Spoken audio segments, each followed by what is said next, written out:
მოგესალმებით ძვირფასო ტელემაყურებელო, ჩვენ ვართ კარგხასიათზე და უფრო კარგხასიათზე დავდგებით ახალ წელს. ჩემი აზრით ძალიან კარგი წელი გველოდება. ჩვენ ვიწყებთ წლის შეჯამებას კონსერვატორიაში. თითოეული მათგანი ჩვენთაგანი ჩვენი გუნდის წევრი შეაჯამებს 20 წელს და პროგნოზსაც ვიტყვით ბოლოში. მე დავიწყებ თქვენის ნებართვით. მითების მსხვერპლის წელი იყო 24 წელი. მითი იმის შესახებ რომ აქაური ლიბერდებილური და დასავლურ-ვასალური საზოგადოება ოდნავ მაინც ძლიერია და ადეკვატურია დაიმსხვრა. მითი იმის შესახებ რომ შეუძლიათ გადამწყვეტი გავლენის მოხდენა ამერიკელებს, ანუ შესაბამისად ევროპელებს, ეს მითი ჩვენთან დაიმსხვრა. მითი იმის შესახებ რომ ბიზნესმენებს, რომელსაც ლოგიკა და ფულის თვლა ყველაზე მეტად უნდა ეხერხებოდეს, გააჩნიათ ეს ლოგიკა და ფულის გარდა გააჩნიათ ეს ლოგიკა დაიმსხვრა, იმიტომ რომ ჩვენ უყურებთ ახლა საშინელ სამარცხინო სანახაობას, ბიზნესებს არ ჩამოსული ბევრია. ადამიანები აქ ევროპულ რევოლუციას ახდენენ და ოკუპანტებთან ფულს შეულობენ. თავისთავად რუსეთთან ფინანსური თუ ბიზნეს თანამშრომლობა ცუდი არ არის, არც ბელორუსთან მომხრე ვარ, ფული უნდა აკეთო ყველგან, მაგრამ როცა შენ ამ ფულით მე აფინანსებ აქ არეულობას ევროპელების ეგიდით, ეს არის ფარისეულობა, იდიოტობა და იმის იმედი გაქვს, რომ ამას არ ამოგიყირავებენ და არ ამოგიტრიალებენ. ეს მითია, რომ ამას ჭკუა ბევრ ბიზნესმენს დაიმსხვრა. მითი ოპოზიციური მედიის გავლენების შესახებ ასევე დაიმსხვრა, იმიტომ რომ რა დღეში არიან ხედავთ.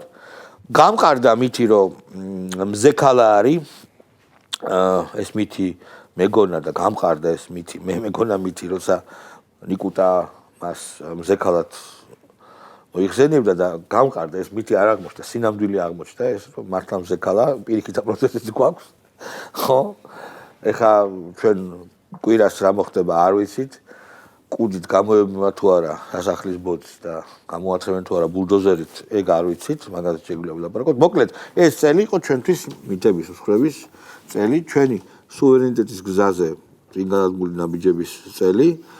ჩვენ გავუძელით ფერად რევოლუციის მორიგცდელობას, გავუძელით და არ შედგა მაიდანი პირველ რიგში, რა თქმა უნდა, ეს ჩვენი ძალოვანი სტრუქტურების, ჩვენი პოლიციელების და უშიშროების სამსახურის ბიჭების დამსახურება, დიდი მადლობა მათ და ულოცავ ახალ წელს მაგრად იყავით ბიჭებო, დიდი მადლობა ქართველებისგან, რომ დაგვიცავით და რა თქმა უნდა, ქართული საზოგადოება ყოველთვის მოწოდების სიმაღლეზეა და ჩვენ არ ავყევით აი ამ სიგიჟეებს და ხალხი მასობრივად ქუჩაში არ გამოვიდა, გამოვიდა მარგინალური ნაწილი, ბოლოს ეს ყველაფერი ტატუ მასტერების და მეექვსე სკოლელების და უნიჭო თეატრალების და ზუკავიკების, ზუკა ინჟინერების მარშად დასრულდება ალბათ, ანუ დაიწყო როგორც დიდი იდეა და დასრულდა როგორც ფარსი.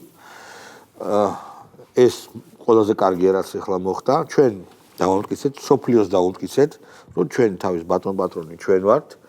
შეიცვლება რა თქმა უნდა დამოკიდებულება ჩვენდამი ამის გამო. არის დიდი გამოწვევების წელი, მომდენო წელი და ეს გამოწვევები გამოჩნდა წელს. პირველ რიგში, ჩემი აზრით, ჩვენთვისაც ყველაზე მნიშვნელოვანია, ეს არის ოტომანების იმპერიის აღდგენის მცდელობა ჩვენს სამეზობლოში და ძალიან კარგია, რომ ამ თურქეთის პრეზიდენტმა მიულოცა ჩვენს პრეზიდენტს ხურვალედ და პაუზის შემდეგ, მაგრამ მაინც ხურვალედ მიულოცა და არჩევა.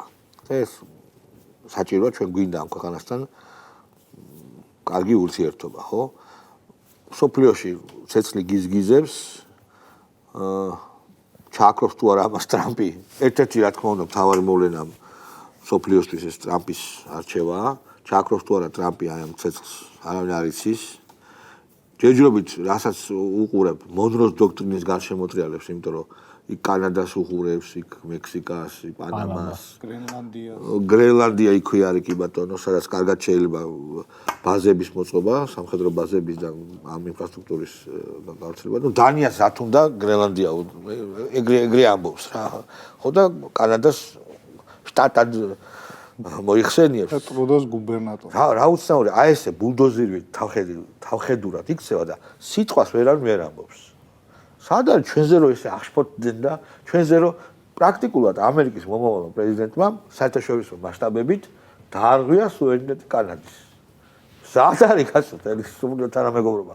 აი, ამერიკაა და არ შეიძლება, ხო, ესე იგი ამერიკას ვერ უხურებ. ძალიან კარგი, ყველა იმას იღებს.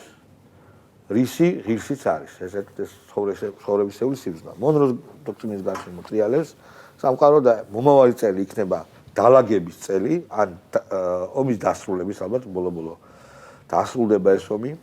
სამწუხაროდ უკრაინა ალბათ აღარ იქნება, ის ქვეყანა აღარ იქნება, რა თქმა უნდა, რომელიც არის, მაგრამ ძალიან დიდი საფრთხეა, რომ ბანდუსტანად გადაიქცოს, იმიტომ რომ ჩვენ თავზე ვიწვნიეთ, რა არის წაგებულ ომში დამარცხებული ქვეყანა, რას ნიშნავს, ეს არის უკონტროლო თარეში ბანდების, ბევრი იარაღი, ეკონომიკა განადგურებულია, ეხლა დღესაც და გუშინაც ბომბავდნენ ენერგო ინფრასტრუქტურას და პორტებს. ძალიან ბევრი უკრაინელი ნახევარზე მეტი გაქცეულია, გაქცევა უნდა და ეს დიდი პრობლემა, ძალიან დიდი პრობლემა იქნება. რუსეთი მიაქცევს იმას, რომ უკრაინას არ მიიღებენ ნატოში და იქნება ბუფერი, თავის ტერიტორიებს წაიღებს, ბუნებრივია. მე შემდეგ ვისი ჯერი დადგება და ვინ დაისჯება რაღაცა სიგიჟეების გამო, ეგ არავინ არ იცის. ყოველ შემთხვევაში ფიცო აგერ ჩავიდა რუსეთთან, პუტინთან მოსალაპარაკებლად, გაზის პრობლემა აქვს მის ქვეყანას. მოკლედ, რუსეთისთვის ეს წელი არ იქნება წარუმატებელი იქნება ევროპის რიგი ქვეყნების და პირველ რიგში უკრაინისთვის. ჩვენ შევდივართ მომავალი წელი იქნება, ჩემი აზრით, იქნება ახალი დალაგების დასრულებისო ვერ ვიტყვი, მაგრამ დაწყების საკითხი. ჩვენ შეიძლება მოხვდეთ ისეთ შვიდ სიტუაციაში, ნაცარქექის პოზიციაში ყოფნით, დავამარცხოთ ის მონსტრები, ერთმანეთს დავამარცხებინოთ ეს მონსტრები და ჩვენ გადავჭეთ. ცისკარაში რო არის, ფილმში რო არის, დაახლოებით ის შეიძლება მოხდეს. ვერთმან კარგი ყურით გვისმინოს, მეგობრებო და ესე მოხდეს. ჩემი მხრივ დიდი მადლობა მინდა უთხარი უკვე ჩვენს ძალოვან სტრუქტურებს, დიდი მადლობა უნდა უთხრა ხალხს, ჩვენს ხელმძღვანელობას, პოლიტიკურს, ბიძინა ივანიშვილს პირველ რიგში. დიდი მადლობა ჩემი ტელევიზიის, ჩვენი ტელევიზიის თანამშრომლებს. ზედმეტი თავმჯდომარეობის გარეშე შემიძლია გითხრათ, რომ ჩვენმა ტელევიზიამ არ შეასრულა ძალიან მცირე როლი, რასაც მშვიდობის შენარჩუნება ჰქვია, არ ვაჭარბებ ამ როლს, მაგრამ არც მინდა დაკნინება და მე მიხარია, რომ ეს მეც მაქვს ამ საქმეში მონაწილეობა მიღებული. ხოთ. შალო, ჩემი აზრით ეს წელი მე შენსაც გავაგრძელებ ამშვენებლად, რომ მართლა რა მთელი რიგი თემები, რომელზეც ადრე ვლაპარაკდით და ეხლა უკვე დავიწყეთ ლაპარაკი. რა სულ მინიმუმ ის, რომ საქართველოში ვიღაცებმა შეკითხვა დასვეს, რომ ევროპასაც ხო არა აქვს ინტერესი და ევროპა დღის და ანუ ყოველდღე არ იღვიძებს იმ აზრით, რომ აი საქართველოში რაღაცა მარტო სიკეთე გააკეთოს, ეს უკვე ბევრს ნიშნავდა და სინამდვილეში საქართველოში გარდატეხა მოხდა რა, რომ ჩვენთან გამოჩნდა პოლიტიკური პარტიები, მოძრაობები, ხალხი, საზოგადოება, რომელსაც აქვს შეკითხვები, რა გვინდა, რას ველოდებით, რისთვის ვომობთ, რატომ უნდა ვიომოთ, რატომ არ უნდა ვიომოთ, ანუ ის ჩვენ ვსვამთ იმ შეკითხვებს, რომელზეც რის უფლებაც ადრე არ გქონდა. ახლა ჩვენ ახლა ვიცით, რომ მაგალითად საქართველოსგან მოითხოვდნენ ისეთ რამეს, რაც საქართველოს ინტერესებში საერთოდ არ შედიოდა. ადრე ჩვენ ამას აუცილებლად გავაკეთებდით. ეხლა ამაზე ვთქვით ვარ და ამაზე რეალურად გვაქვს პრობლემები. გარდა ამისა, ჩემი აზრით, შალო ძალიან მნიშვნელოვანია წელს ისიც, რომ მე მაგალითად ძალიან მომწონს ის ტენდენციები, რომელიც არის მაგალითად ქართულ სოციალურ მედიაში, რა ამბობ. მაგალითად პირველად გამოჩნდნენ ხალხი, რომელსაც უკვე ანუ რომელმაც გამოვიმუშავეთ და გამომუშავებული გვაქვს იმუნიტეტი მაგალითად ამ სოციალური ბულინგის მიმართ რა. იმიტომ რომ შეხედეთ ახლა ორი სიტუაცია რომ საქართველოში არის, ანუ ისინი არიან ჩვენზე ბევრად ნაკლები ობიექტურად. ისინი მეცაც გეტყვით, ანუ ისინი არიან ჩვენზე ნაკლები და ისინი მიმართავენ მთელ რიგ საშუალებებს, რომ მოახდინონ ბულინგი და სამწუხაროდ ძალიან ბევრმა ამას ვერ გაუძლო. მაგრამ უკვე არიან ძალიან ბევრი ადამიანები სოციალურ მედიაში, სხვადასხვა ტელემედიაში და ასე შემდეგ, ვისაც შეუძლია გასცეს პასუხი ამ ადამიანებს, რომელსაც უკვე შეუძლიან დასვან ახალი შეკითხვები, რომელზეც მომავალში მოუწევს ჩვენს ასე ვთქვათ მთავრობებს პასუხის გაცემა და მე ეს არანაკლებ მნიშვნელოვანი მგონია, იმიტომ რომ ახლა ფაქტია, რომ ჩვენ ნახეთ, რომ NGO სექტორი, მედია ეს არის ხალხი, რომლებიც მზად არიან ნებისმიერ საქმეში ჩაერთონ, ოღონდ რაღაცა მცირე სიგნალი იყოს გარდან. ხო ვუყურებთ, ხო რომ რაღაცა რო თქვა რომ მორჩა დამთავრდა ვიღაცა გრძო სენატორმა რაღაცა თქვა და всё მორჩაო რა. ხო არა დამთავრდაო და რა პრობლემა ალეკოსო შევთავაზოთ. ალეკოს ნაირებს. რა გვინდა მაშინ არჩევნები? გამოვიდეს ის სენატორი და თქვას ვინ უნდა იყოს. რა პრობლემაა? შალვა, ყველაზე საცხილო ისი რა არის? რომ ამერიკის შეერთებულ შტატებში შენ შეგიძლია პირდაპირ ფული გადაიხადო და იყიდო. და მაგრამ ეს თუ ისე დიდი ფული. არა, $2000 ლაპარაკი. $2000 სენატორ ვილსონის პოსტი საქართველოსზე, ისე გეუბნები, პირადად გეუბნები, შეიძლება იყიდო, რა, იმიტომ რომ ჯიგრულად გააკეთო. ანუ ჩვენნაირი ქვეყანაზე, რომელიც ამერიკაში მეეჭვება, რომელიმე სენატორებს უნდა მიცოდეს სად არის და რითგან სხდება მათი ჯორჯიისგან, ხო? რაღაცაზე რო აი ესეთი ღმა დეტალები მიცოდეს. კი, დაწუნებული $2000.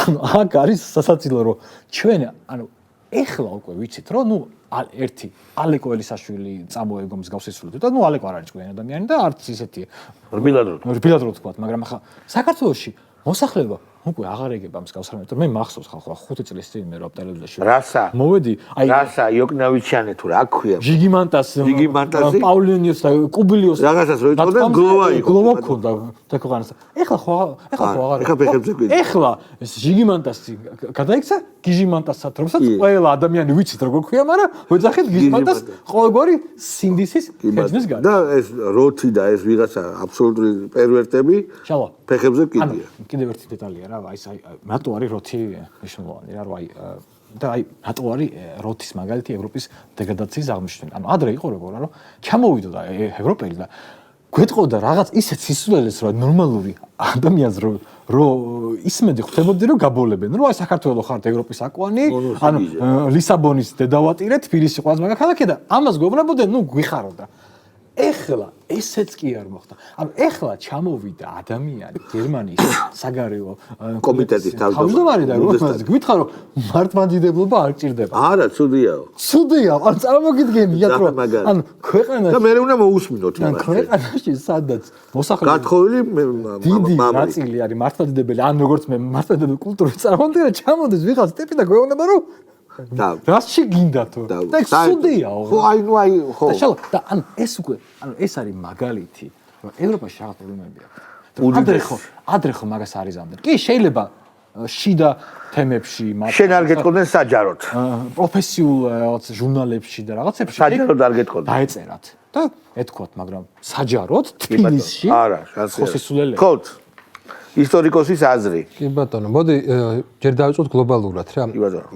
ეს არის წელი, ეს იყო წელი, როდესაც ორჯერ მოხდა თავდასხმა პრეზიდენტობის კანდიდატზე და ამის მიუხედავად, ხო ამერიკაში და ამის მიუხედავად დონალდ ტრამპმა გაიმარჯვა. ეს არის წელი, სადაც ევროპის ცენტრში, გერმანიაში პოლიტიკური კრიზისი მოხდა, აი ახლა სულ უდემე დღის წინ და პრაქტიკულად თავრობა დაიშალა და ვადამდელი არჩევნები უნდა ჩაატარა. კი ბატონო. რაც იმას ნიშნავს პოლიტიკური პრობლემებია, ხო, სერიოზული. ეს არის წელი, სადაც ის ადამიანები, რომლებიც აქამდე გმირები გვეგონა, მე გულისხმობ ჰოლივუდის პერსონაჟებს, ვარსკვლავებს, აღმოჩნდნენ ჩათრეული ისეთ სკანდალში, სადაც ორი მნიშვნელოვანი საკითხი, ეს არის პედოფილია და მეორე ეს არის ესე იგი სექსუალური მონობა, ხო? არის იყო და ეს ადამიანები გამოდიოდნენ და საუბრობდნენ იმაზე, რომ თქვას გვასწავლ რაღაც LGBT უფლებებზე, ადამიანის უფლებებზე გველაპარაკობდნენ, იმიტომ რომ პადუაში მონახ ყავდათ, სექსუალური მონახ ყავდათ და პედოფილები ბავშვებზე ეგ ის ხალხია. და აჩვენა კიდე რომ აი ეს ხალხი, ვინც ამ სკანდალში იყო ჩართული, ტრამპის წინააღმდეგ იყო ძირითადად და ის ხალხი მე ხა ერთ ქვაში არ მინდა რომ მოხარჯო, ჰოლივუდში იყო ასევე სხვა ადამიანები. კლინტ ისტვუდი ცოცხალია კიდე. რომლებიც ტრამპს უჭერდნენ მხარს და აღმოჩნდა რომ ის ვინც ტრამპს უჭერდა მხარს, ისინი არ იყო ჩართული. ეს ძალიან დიდი ესეთი მნიშვნელობა აქვს. ანუ მოხდა რა, რაღაცა ფასეულობათა სისტემის შეცვლა. რყევა, ძალიან სერიოზული რყევა მოხდა და ეხლა ის უკვე ყველას გვესმის რომ აი ამ რაღაცა ესე იგი ზედაპირის რაღაცა უფლებებზე საუბრის ზედაპირის მიღმა არის ძალიან დიდი ჩაგვრა, ძალიან დიდი ტოტალიტარული კი არა, მონათმფლობელური რაღაც აზროვნების ფორმა. ადამიანებს არ აღვიქვავენ. მე ადრე უფრო რაღაცა ტოტალიტარიზმის სიტყვებით მოიხსენებ. ეხლა პირდაპირ ვამბობ, რომ ეს არის მონათმფლობელური აზროვნების რაღაცა სისტემა, სადაც აი მაგალითად ეგვიპტეში ეგეთი ძველ ეგვიპტეში ეგეთი იყო. ეგვიპტელი და ადამიანი ერთი და იგივე სიტყვა იყო. კი. და არა ეგვიპტელი ბარბაროსი არ იყო ადამიანი. ადამიანი არ იყო, ადამიანის კატეგორიაში. მათი ენაც ეგეთია თუ დაკვირდები რა. თუ არა ხარ, არ ვიცი რა უწო ლიბერალი, ხო? არა ხარ ადამიანი. პირდაპირ არ თქვა ევროპა რომ ედემის ბაღია და დანარჩენი ჯუნგლები. დანარჩენი ჯუნგლები. ეგაც ეს არის. ესაც ეს არის, რომ თქვენ ადამიანები არ ახართ. თქვენ არ უნდა მოითხოვთ ის, რაც ჩვენ გვეკუთვნის. არც აგიხსნით ამას. აი ამას არც აგიხსნით, რატო არ გეკუთვნით? იმიტომ რომ როგორ ველაპარაკო ცხოველს დაუშვე, არა ადამიანს. მე არ ველაპარაკებ. ხო, შენ ახლა რაღაცა პრინციპში აი იცი რა არის რა. ინტერმენშენი, კი ბატონო. ჰიტლერის რაღაცა იდეები ცოცხალია. არცად არ წასულა თურმე რა. ხო, ფაშიზმი, კი ბატონო. და ნუ ფაშიზმის თავი ის არის, რომ არსებობენ მათი გადმოსახედავად ჩვენაირები, რომლებსაც არ ეკუთვნით ის უფლებები და ის პრივილეგიები, ადამიანად ყოფის პრივილეგიები, რაც მათ ეკუთვნით. ეგრე არ არის, მეგობრებო. ერთხელ ეს იდეოლოგია სასტიკად დამარცხდა, განადგურდა და შემთხვევითი არ არის, რომ ამ იდეოლოგიის განადგურებაში ქართველებმა მიიღეს მონაწილეობა სიმბოლურად რაიხსტაგის თავზეც სწორედ ქართველი იყო. მე ყველა ქართველზე ვერწყოდი, მაგალითად სალომეს ბაბუაზე, რომელიც SSL-ის ფორმით დადიოდა. გეტყვით არასწორ ხარეს აღმოჩნდა. გეტყვით სალომეზე როდესაც ვსაუბრობ და ერთი მნიშვნელოვანი მომენტია რა. კი კულტურულად ქართველი სალომე აროს არ ყოფილა. არა. კულტურულად ქართველი სალომე აროს არ ყოფილა. არც ფრანგი არა ჩემი. იცი რა საინტერესო რა მე არ წარმომიდგენია ქართულ კულტურაში გაზრდილი გაფორმდეს რაღაცნაირად ფაშისტად.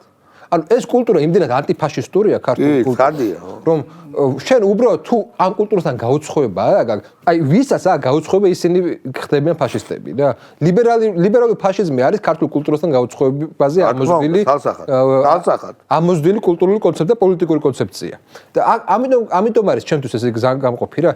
ამ კულტურაში შეუძლებელია ერთი ფაშიზმი, შეუძლებელია ესეთი ტოტალიტარული აზროვნება და ბაბლების აზროვნება შეუძლებელია. ხო, იმიტომ რომ ისეთ ქვეყანა ყველას იცნობს და უყავდა ჩვენ ქართველი ფაშისტი ჯარში რატო არ იყავდა დედის ერთავარო, ხო? ეს არის ქართველი ფაშისტი, კაიკასი რა, ანუ სინამდვილეში ფაშისტი თუ არ არის რა. აქ არის ერთი დედის ერთავარო ჯარში ერთავარო. შიდა იმას ვიტყვი, შიდა გარეის თქვით, შიდა რაღაც შევაჯამებ წელს. ეხლა თავარი რაც მოხდა, ეს არის ის რომ ესეთი მძლავრი პროექტი და თავის ტექნოლოგიებით, თავისი ფინანსებით ყველაფრით ევრომაიდანის პროექტი ჩავარდა. თავარი ეს და არა ერთხელ ორჯერ იყო ცდელობა ამ წელს, ხო? ორჯერ იყო. ტრამპის გამო ხო არ ჩავარდა? ერთ-ერთი იმძეზე იქ ხო არ არის? ტრამპის გამარჯვება. ფაქტი ახლა მე ხო არ ვამბობ ამას, ეს თქვა სააკაშვილოს და ეს თქვა ტრამპის ინაგურაციამდე გვაქვს დრო. ფაქტია, რომ ეს იყო იმ ადმინისტრაციის პროექტი, ეს იყო და სხვათა შორის, აი ის რომ ეხლა ესე მოქმედებენ ცარიელი ტექნოლოგიებია. აი ნახეთ, ვიღაცამ თქვა რომ ეხლა ეროვნული სიმბოლიკა გვჭირდება იქ ზემოდან გლების შვილების მარში გააკეთეს. გლების შვილების მარში ხორუმი გააკეთეს, რაღაც სიგიჟებს ქალების ხორუმი. ხო, ქალების ხორუმი. და როიგალობის საფულზე? რას თავარია, აი ძალიან ესეთი მნიშვნელოვანია. რომ ეს ტექნოლოგია კი ინტენსიურია, ეს ტექნოლოგია კი არის ფარისეულური. აი ესეთი ფარისეულური როგორც ეს ტექნოლოგიები არაფერი არა. შინაარსი არა. მაგრამ უბრალოდ არც ისა ფორმა შინაარსი არის. საზოგადოებამ ისწავლა როგორ გამკლოდეს. 50 კაციანი ჯგუფები რო დადიან ქალაქში და ატომასტერების მარში. ძალიან მაგარი მარში. აქციაზე გამოდით წინამნა შემთხვევაში რუსეთში აღმოჩნდებით. თუ აქციაა, ხო? მაგას მეხვეწები. მე ხო ჩემით გამოვიდოდი რომ ვიცოდე ეს. არა, რომ დაინახავ დანამუსტები რა. ნუ მოკლედ დაბულინგდები. და თურმე დამბულინგებელები, აი თუნდაც ბიზნესის წარმომადგენლები, პირველები არიან ვის შოულობენ ოკუპაციაში და ის საიდანაც 23 ტონა ამოიღოს ეს იმისი ფეირვერკები. ხო, ფეირვერკების ის ადამიანები პირდაპირ ხელფასი იღებს რუსეთისგან, ხოშტარიაზე მაქვს მე საუბარი. ხო, და მოდი მაგას თავიდან თავარი ხა რა არის? თავარი არის ერთი მნიშვნელოვანი რაღაცა. თავარი არის ის, რომ ქართულმა საზოგადოებამ პირველად საკუთარი თავში დაძლია ეგრეთ წოდებულ აი გოიმომეტრიის კონცეფციას, რომ იქ დასავლეთიდან ვინმე რა სიტყვის ვაიმე ხო იყო ეგეთი ისინი შიშები რა. თურმე არ აქვს მაგას არსებითი მნიშვნელობა. თურმე ინტერესები არის უფრო მნიშვნელოვანი და ქართულმა ადამიანმა დაინახა საქართველოს ინტერესები. ქართულმა ადამიანმა დაინახა, რომ საქართველოს სჭირდება მშვიდობა, საქართველოს სჭირდება შუა დერეფანი, საქართველოს სჭირდება ევროპასთან ინტერესებით ლაპარაკი და არა რელიგიური თაყვანისცემა და საქართველოს სჭირდება, რომ მისი ქმედებები, მისი ლოგიკა იყოს აგებული პრაგმატულ ინტერესებზე და ბოლოს დავთავარია. ეგ ალბათ ჩვენი ეროვნული იდეა უნდა იყოს, რომ საქართველოს არ გახდეს არასდროს მეტი სახელმწიფო გადატრიალებების, რევოლუციების, ეგრეთ წოდებული რევოლუციების, სამხედრო პუტჩების ქვეყანა. იმიტომ რომ საქსის ეს თქვა რომ იქ სადაც მოხდება ეს ახლა ის მინიმუმ 10 წლით სახელმწიფოდ არ ჩამოყალიბდება. რა თქმა უნდა. და უკრაინის საერთოდ არ შეიძლება ჩამოყალიბდეს. ანუ ის სახელმწიფოები დღეს რომლებიც ვერ გაუძლებენ აი ესეთ რაღაცებს, ხავერდომა რევოლუციებს და ასე შემდეგ. ისინი აი ამ ეპოქაში სოფლიო გადანაწილების საერთოდ ვერ გაუძლებენ გამოწვევას. ჩემი აზრით ტენდენცია არის სუვერენიტეტის გამყარების. რეკლამა არის ახლა და შევისვენოთ, რეკლამა ვნახოთ.